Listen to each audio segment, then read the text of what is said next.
Hello, today we are going to be setting up the complex road intersections in Houdini.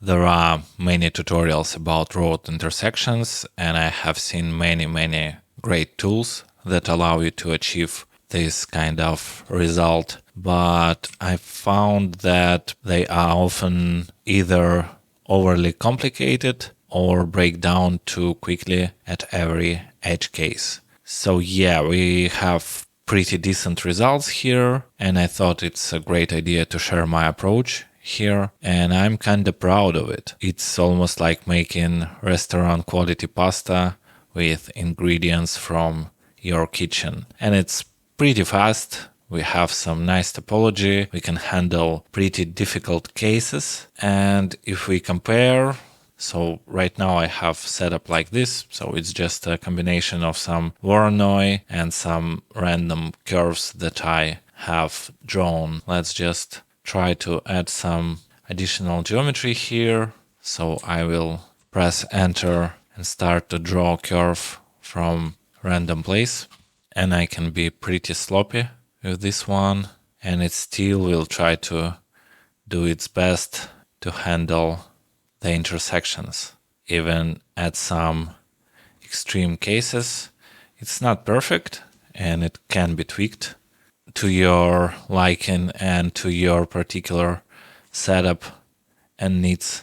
But as you can see, we can accelerate it even more and we can fine tune it even more, and it potentially can handle quite a lot of different intersection types. So, and we can try to compare it to something that already has been created. For example, road tool from Labs using the pretty much same curves as I did here. And let's see what we have out of the box.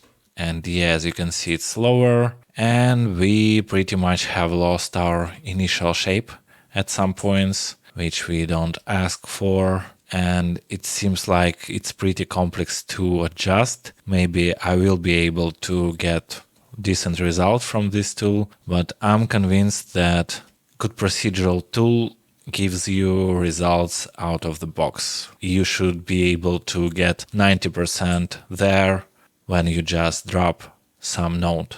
So yeah, and let's compare it to our case. It's kinda better. So yeah, there will be code here, but the logic behind it very simple, and it will only take up the first third of our setup. So let's get started.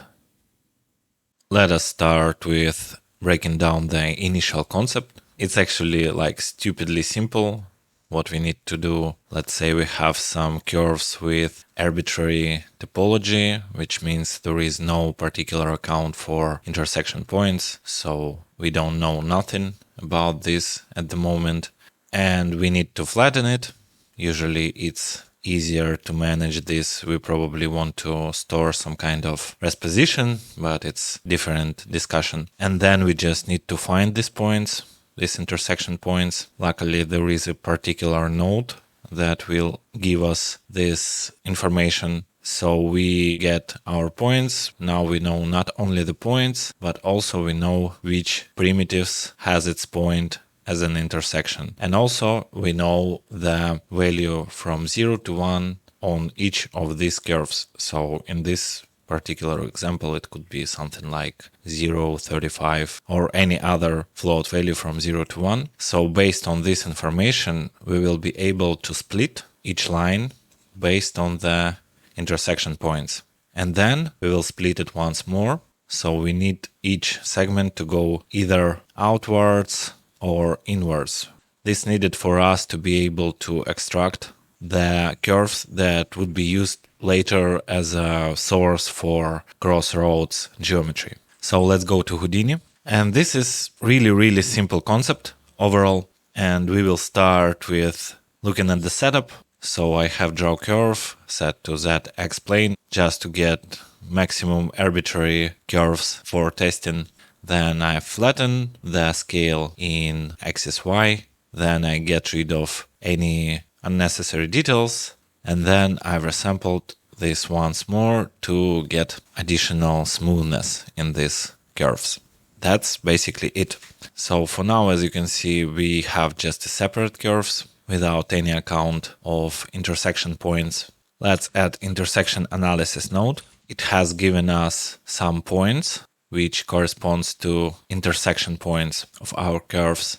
And then we need to output two attributes, first of which would be primitive number. And as you can see, it's not just an integer value, it's array of integers. So it will give us every primitive that has this point as an intersection. And same thing with prim UVW. Basically, this is all the same information that we can get from scatter node, for example, or from ray node. And this will give us the parametric UV coordinates, and we only care about X component of this vector. And what I want to do, I want to iterate for each primitive in our initial geometry if there is any items with the same number as current primitive in the source prim array. Then once I know that, I can get the corresponding value from the second attribute, which is source prim UV.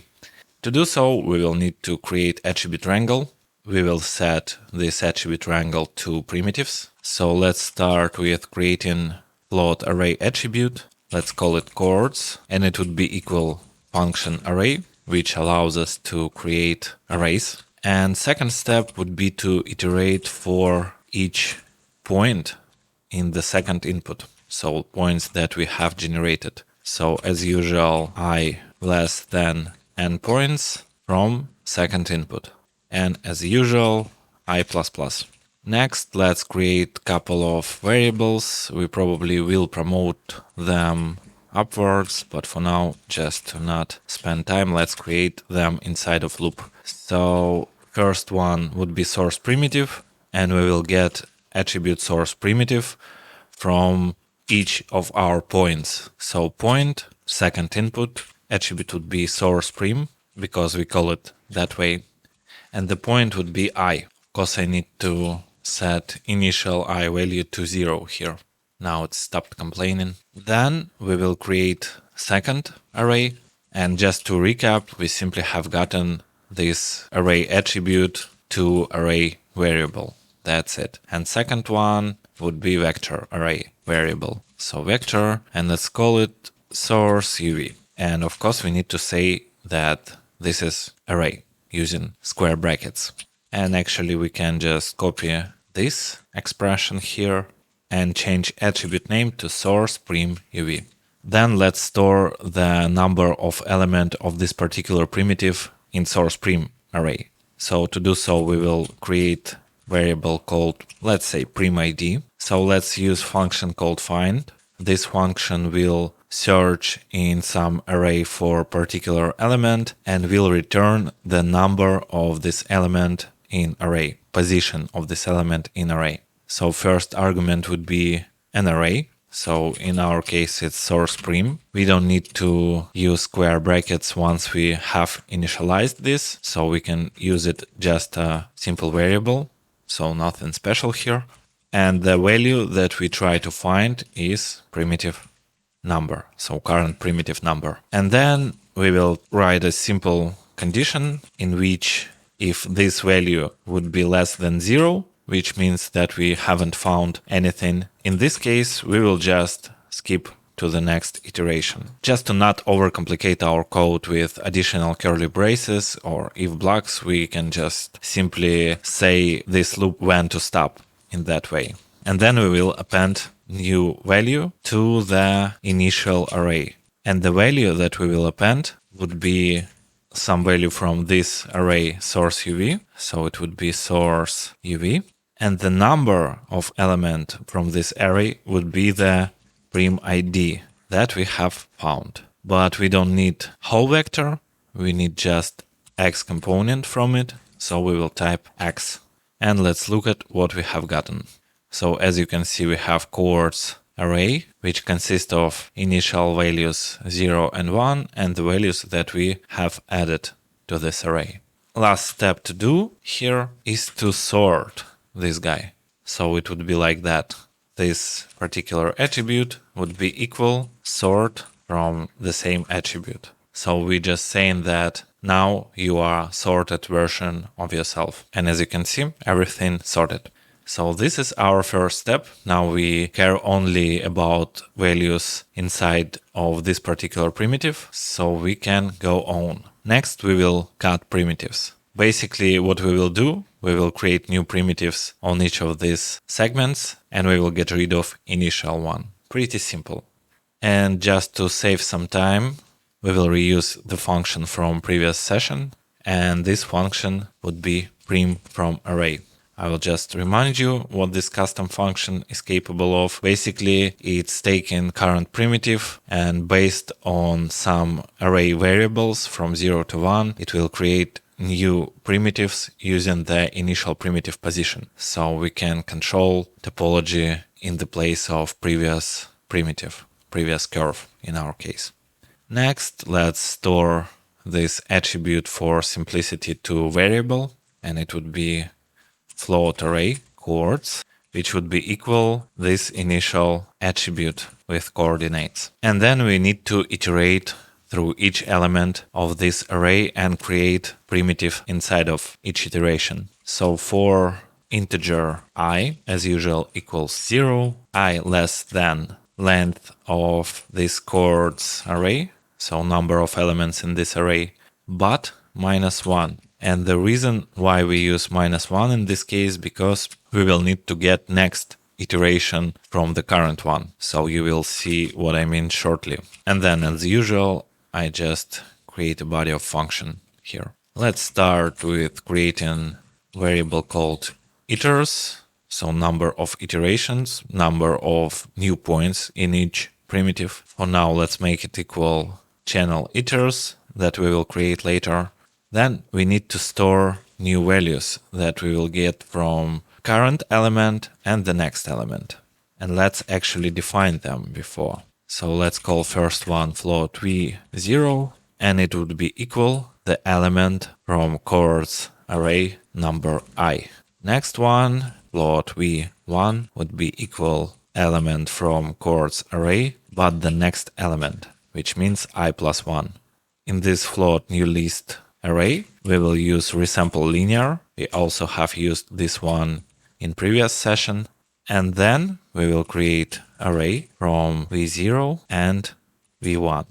And we will generate some amount of values using the iters variable. Okay, no errors so far. Then what we need to do, we need just to create the primitives. And for that, we will use primitive from array function that we created. And the first argument would be current primitive, so primnum, and second argument would be the new list that we have created. Let's see what we get. Now we have a lot more primitives here, but let's get rid of previous ones. So remove prim from 0 input, from first input. We will remove current prim, and yes, we want to get rid of any points. For now, it seems like we don't have anything, but it's actually because of the fact that we need to increase our iters. So now, as you can see, we have separated segments. Let's use exploded view to confirm. And yeah, now, as you can see, we have splitted our segments, which is kind of counterintuitive because we actually created new ones. We haven't split anything. So next step is to have this central cut. Let's use carve node to just see what we have here. It actually can be achieved using the carve node, but I want to spend some time in this code just to illustrate some of the concepts. So let's actually create new list 0 instead of just a new list, because as you guessed it, we might have second one, because we will need to create these primitives twice. First one would use the new list 0 and second one would use the new list 1. For now we will just duplicate the existing ones, but we need to tweak these values. And what I will do, I will just use v0 plus v1 as a second argument here. Don't forget to add parentheses here, and I will divide it by 2. And I will duplicate this value, and I will use it instead of first argument in our second array. So now, as you can see, we have splitted our segments. But for now, it's still not doing what we want. We need to reverse each second of them. And to do so, we will simply use reverse function. So new list 1 would be equal its reversed version. So reverse from new list 1. So it's kind of straightforward and you don't have to rely on any tricks. It's just a simple straightforward logic. You don't have to memorize any like sophisticated algorithms or something like this. You just act logical. Next thing to do is to get our intersection points. So these points basically, and place them into some kind of group. There are two ways of achieving that. Both will require us to type some expression and group expression node. We'll set it to points. And the first one is the most straightforward one. However, it won't work with any case. We will have to use slightly different approach, but this one is also valid in some cases. From this menu, we will use point valence preset. So it will type for us some kind of expression and we will set this point valence to 2, for example. As you can see, for now, it's selecting not the points that we want. So to make it work properly, we will use fuse node. And this one is definitely better, but it's selecting everything but the points we need. So we make it greater than this one will work properly. So right now we have selected only points that has more than 2 neighbors in it, which is exactly the intersections. However, there are some occasions when we won't be able to identify these points that easy. We will have to use different approach. So let's call this group actually intersect. And the second approach would be to use group expression again. Again, it would be points. Then we need intersect group as an output. We will use function called len, and this function would count elements in some array, and the array we will use would be near points from first input.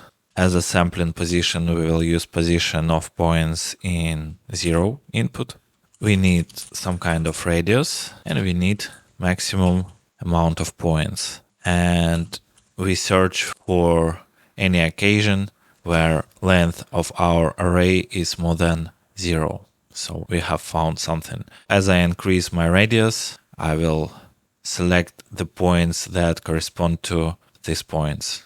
So that has almost the same position. We can make it like really small and it should work properly. So yeah, this is 2 options. And we will probably encounter some occasion when we need to switch between them. So I will leave them here just to have my future tool versatile enough. Next, what I need to do, I need to create some kind of ID attribute. Actually, I don't need this exploded view here. So via ID attribute, I want to get these isolated portions. So I need a way to split this to be able to modify them in for each loop. To do so, we will use point attribute wrangle, its default state. We will go over each point in this thing. We will do the following. If, then function called inPoint group. We will check 0 input as usual. Group would be intersect, and the point that we check is ptnum. And if it's equal 0, so we haven't found anything, we will just stop the evaluation and we will go to the next point.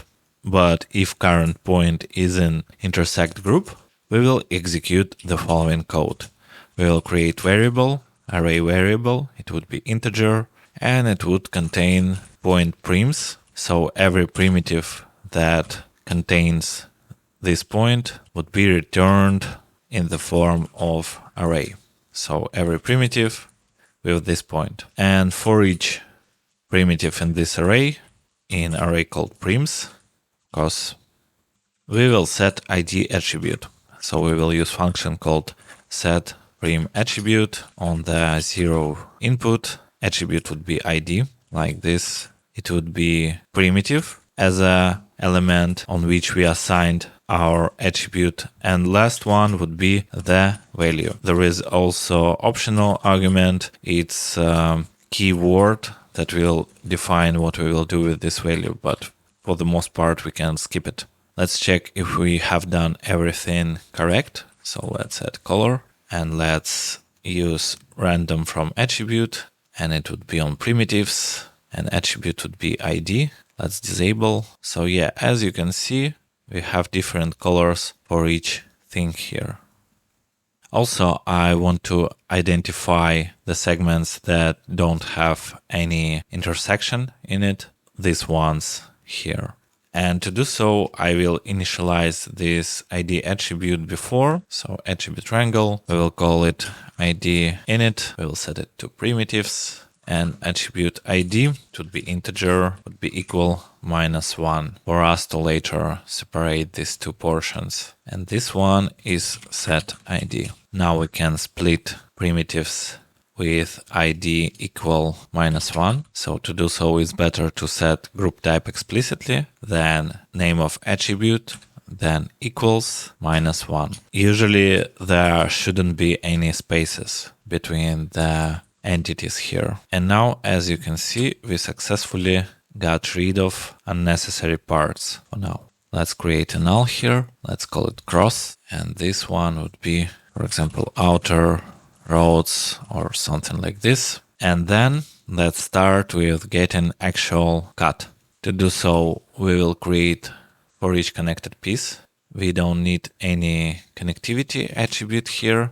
And instead of using the one that has been provided to us from Houdini, we will use our own custom ID attribute. Let's check if everything is working correctly. So yeah, we can clearly scroll through each of elements here. Then we will use attribute triangle on the primitives. I think it's a good idea at this point to make it subnetwork.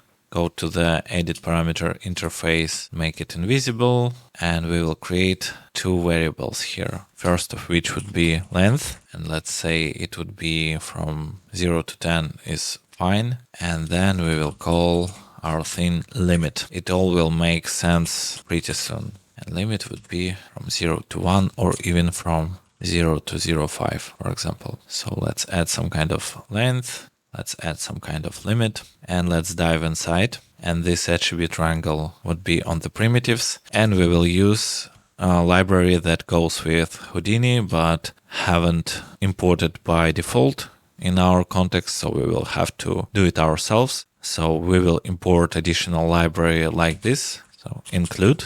Then we will use brackets. And inside of these brackets, we will type groom age. We don't need to add semicolon. But before that, we will need to measure the perimeter, and we will use a function called adjust prim length. First argument would be, as usual, geometry. Second one is primitive, prim num. Third one would be initial perimeter. And last one would be desired perimeter. So let's create additional variable here. We will call it target, and it would be equal channel length that we have created before. Or we can create one and reference it from the parameter menu, which would be a little bit more convenient. So let's add target and let's see what we get. Nice, it's working. We have absolute value of new prim length here, which is super convenient. But unfortunately, we will encounter the situations when we have a couple of crossroads together and we need to have some kind of space between them. So that's why we will have to clamp this value. And also, for example, initially we have this length shorter than this one, and this function is smart enough to expand this, which we don't want actually. And it would be like this, clamp. So we will limit this value. The lowest value would be, let's call it limit, and it would be equal channel limit. The lowest value would be limit, and the highest value would be perimeter minus this limit value. So now we have performed some kind of safety check. Let's create this limit value and let's connect our length to the length that we have created. So here it is. And also we will connect our limit to limit channel that we also have created in advance. Now we need to get the opposite side, which has been left after our adjustments. To do so, we will use reverse node to reverse the winding. And now we have to reconsider this perimeter length, and basically we will use it like this. So we will subtract length from our perimeter. And now we have perfectly matching two parts of our cross. Let's merge that back, and here we will create group called cross for being able to separate this later. Also, super crucial step on this stage is to have radial sort of our primitives. So I will briefly go over what it's doing and what it's for. The standard way of performing the radial sort is to use function called arctangent 2. 2 because of two values. So we have some kind of center point, some point in space. We calculate this vector because right now we in XZ plane, we can just get this particular vector, so it would be direction, and we will take direction x and direction z of this vector and make it variable of our arctangent function. And let's look what this arctangent function gives us in terms of value. So as you can see right about this angle, it starts with 0 and then it's gradually going towards pi. And after that, it switches its sign and goes in the opposite direction. We can, for example, convert this radian value, which is returning by this function, to, let's say, degrees, just for improved human readability. And let's look at the values now. So, as you can see right about here, we approaching 180, and then we start to go in an opposite direction. This atangent attribute, it's like this because I call it like that, but this will help us as a value for sort node that will later help us to sort points. Imagine we have a couple of them, and based on this angle, this function would give us index in some radial fashion. But it's not perfect solution. It has some issues, mainly because of this sign switch around here. So you can encounter a situation when you have points like this. If you have form like this, and this is pretty much different discussion, we will be fine with the standard form of it. We don't need to do any additional checks or something like this. We will pretty much use this code to radial sort our primitives. So now I will just paste this expression from before. And of course I need to have the second input here. And the second input would be the intersect point that we have generated before. So we will use blast inside of our loop. We will set it to points and we will use intersect, and we will delete non-selected. And now we have, in our case, a tangents value, but let's call it simpler. Let's call it sort. And one difference is the fact that we will set it to primitives. So the position of primitive would be its center, which is actually super convenient for us in our particular task. So let's call it radial sort. And as you can see right now, our primitive indices all over the place, but then we can just create sort node. Let's start with this one and let's sort primitive by attribute, and this attribute would be sort. So we have 0, 1, 2, 3. Before that, we had 0, 2, 1, 3. This is crucial for us, like this proper sorting of primitives for later manipulations. And to have this thing nice and fast, we will compile it, because who knows how many intersections we will have. So I will disable the single pass. Always disable it if you debugging something, because it can lead to issues. And I've enabled the multi-thread when compiled, and we have compiled our block. Now we have pretty much everything that we need to start with the geometry creation.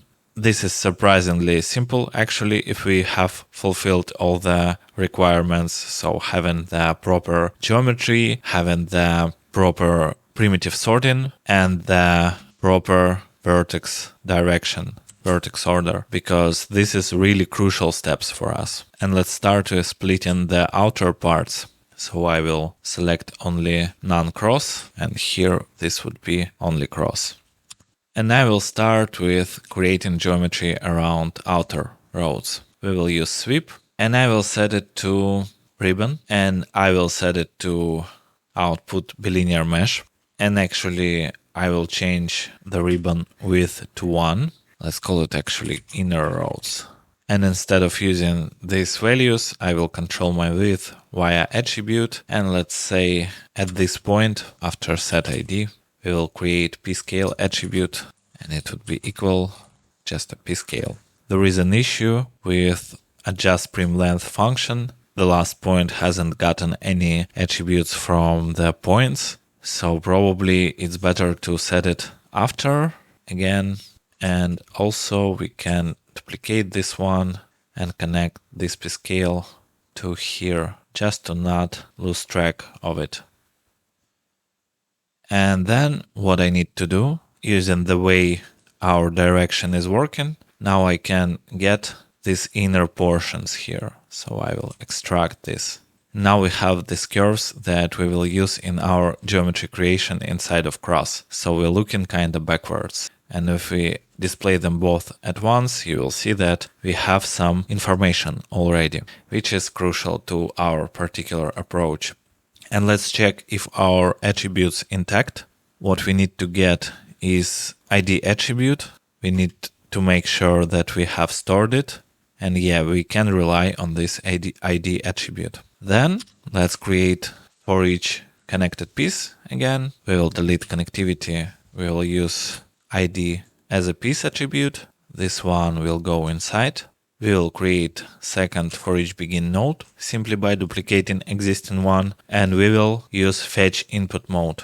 Then we will attribute promote the ID attribute from primitive to detail for us, just to simplify things a little. Then we will create blast node, and we want to isolate anything that has the same ID attribute as this one. So I will add spare input here. I will reference this null, and in group I will type the following. ID attribute would be equal, and then we will have to type expression, and this expression would be in backticks. Every time you're working with string field, you want to use it, especially in group fields. So in backticks we will use detail -1, and the attribute would be ID, and the component of this value would be 0.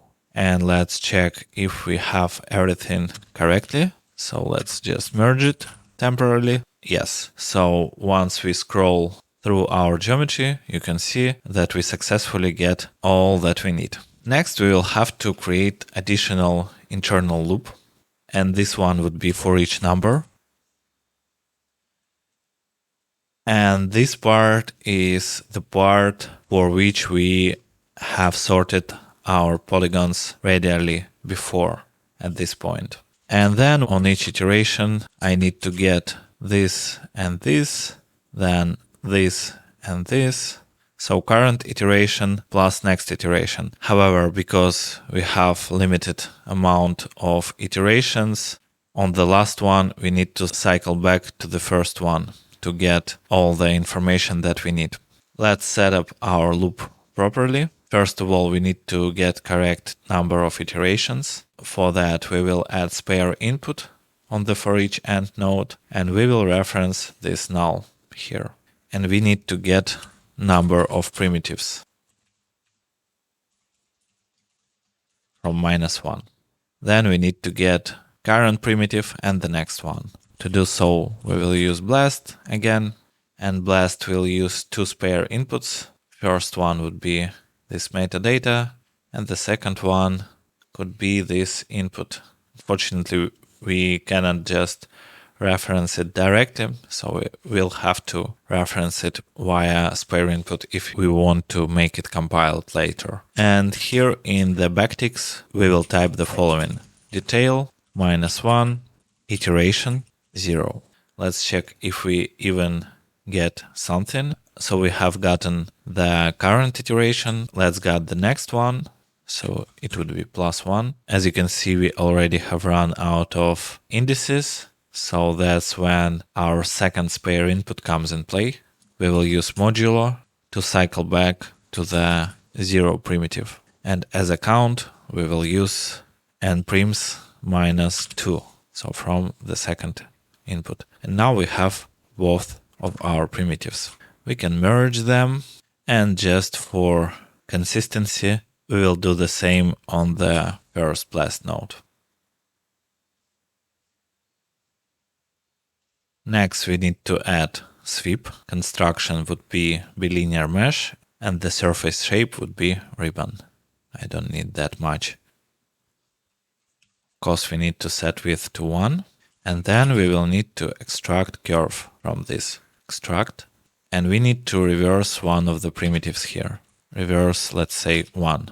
Now we have our primitives going in the opposite direction. Because of the way we have treated our vertex ordering and primitive sort, it would be true for each iteration. We can check this. So yeah, as you can see, we have these lines correct. Then I need to find this one point here on the intersection. So for this, I will use intersection analysis. So now when we have our intersection points here, what we need to do actually, and this is crucial step for this particular setup, is to get rid of any points inside of these two primitives. To do so, we will use node facet even before our blasts, and we will set it to remove inline point, and we will make distance really huge. It will get rid of anything between these two. So that way we will have much cleaner results, and also it's making sure that everything would work as intended. So let's just check what's the behavior of our curve node. So yeah, this is still correct. So we have our intersection analysis working correctly. And also I need to get the points from this curve. So we will add additional curve here, and we will extract the points on the 1 in U axis here. Then I will use 2 blasts just to keep things simple. It will be points, delete non-selected. This would be 1, second one. And then I need to connect these points in particular order. So 0, intersection point, and then 1. And then I will add node. I will set it to polygons, and I will connect it by group. Let's check what we have. So yeah, we have our points correctly. So if I disable the faced node, it wouldn't be that beautiful. We need to have it enabled in this particular setup to keep things simple and to not overcomplicate our lives when it's not needed. But we have some issue, and it would be prominent as soon as I add geometry here. So actually we already can create some geometry. So let's make it like this. At this point we will add polypath node after our merge, like initial these two polygons. For now we have 4 points, but we will connect endpoints in this case, and we will merge these two together, and we will append it to the skin node. For now it's all wrong, so we can reverse the first primitive, and now it's correct. Let's check if we have correct throughout all geometry. Yes, we have. And let's look at the big picture. Everything is working, which is awesome, but we have some slight issue. If we enable this sweep, for example, just to preview it, you will see that at some points it is not perfect. We can fix it by adding the fuse node, but it's like additional entropy point, which we want to avoid. And this is the time when these primitives come into play. So let me disable the preview, and we will do exactly the same procedure, but for now we will use additional for each begin, and we will simply duplicate this thing here. We don't need actually face it here, but just in case. And from this point I will add carve node.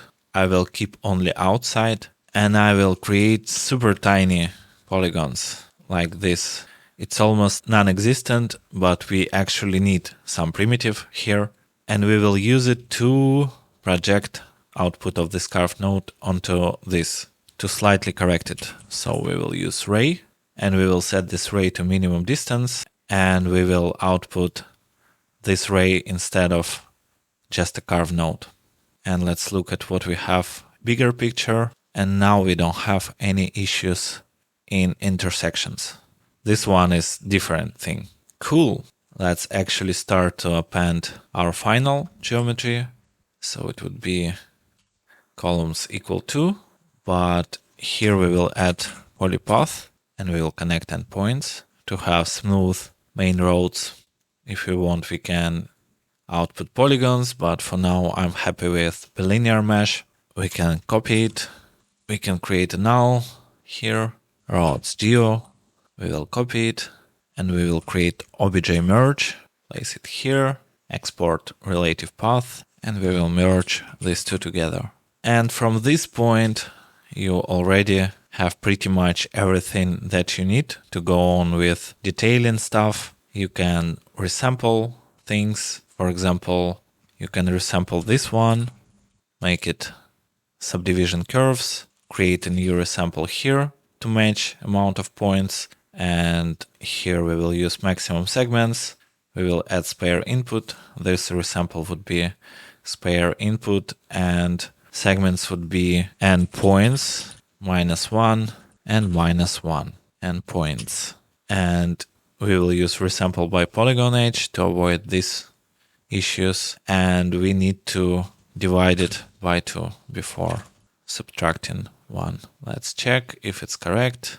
It is not correct. Let's make it smaller. 7 points and 7 points. Yeah, this one should be correct. And probably here we need to add some kind of clamp. And the least value would be 2. Something like this. Now it's better. But I think it's better to have this as a maximum segments because it's more stable. Check the amount of points. Let's try it like this. -1 divided by 2. Slightly annoying, but we will get over it. Okay, so it looks like it would work only with even number of segments here, but it's just a quick thing. And let's try to stress test it a bit. So let's start with p-scale, and of course we need to increase length for this one. We can control limit, so this is working pretty good. And let me just illustrate what will happen if I disable the limit and I will increase the length too much. You can see we have these nasty issues here, but once we introduce some limit, we will be able to get rid of pretty much all of them. So the way you control your geometry is up to you. As you can see, it's like really extremely simple setup, but at the same time, it's really effective because right now what I can do, I can just start to draw additional curves. And by the way, let's compile this huge block here.